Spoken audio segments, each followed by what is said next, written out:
দেখতে পাচ্ছি।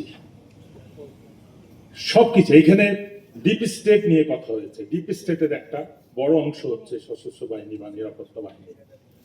বাংলাদেশের নিরাপত্তা ইস্যুতে বিভিন্ন সময় স্বাধীনতার পর থেকে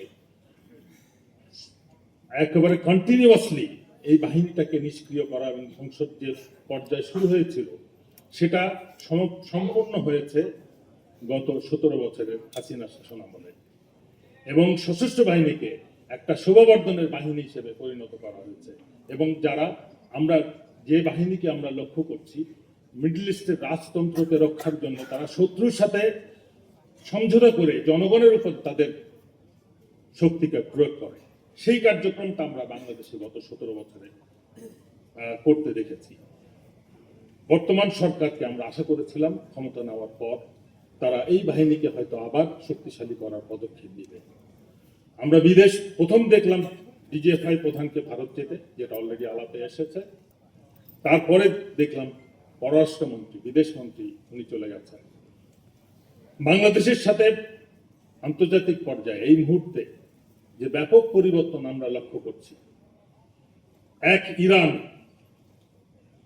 পরাশক্তি যুক্তরাষ্ট্র এবং ইসরায়েলকে যেভাবে মোকাবেলা করে বিশ্বের চতুর্থ সামরিক শক্তি এবং ইনফ্লুয়েন্সিয়াল শক্তি হিসেবে নিজেদেরকে জাহির করতে সক্ষম হয়েছে, যদিও এখনো যুদ্ধ শেষ হয় নাই, সেই পরিপ্রেক্ষিতে আমরা সেই যুদ্ধে আগ্রাসীর পক্ষ নিয়ে স্টেটমেন্ট দিচ্ছি এবং ইরানকেই আগ্রাসী দেশ হিসেবে ঘোষণা করে আমাদের তেলের জাহাজকে হরমুজে আজকে আটকে দিয়েছি।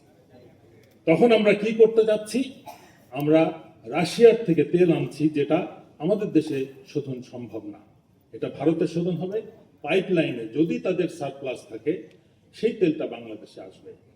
আমাদেরকে এখন উচিত নয়, যে অক্ষ এখন তৈরি হয়েছে চীন, Russia, Iran, Pakistan, Turkey, Saudi Arab, সেই অক্ষের সাথে কি আমাদের সমঝোতা দরকার, নাকি যে অক্ষ পরাজিত পতনশীল সেটার সাথে আমরা সমঝোতা করে আমাদের ভবিষ্যৎ পররাষ্ট্রনীতি সম্বলন আমরা পরিকল্পনা প্রণয়ন করব, সেই বিষয়ের প্রতি আমি এখানে বিরোধী দলের নেতা সহ যারা রাজনৈতিক নেতৃবৃন্দ আছেন, জনগণ যারা আছেন, সবাইকে নিয়ে আমাদের ভাবতে হবে।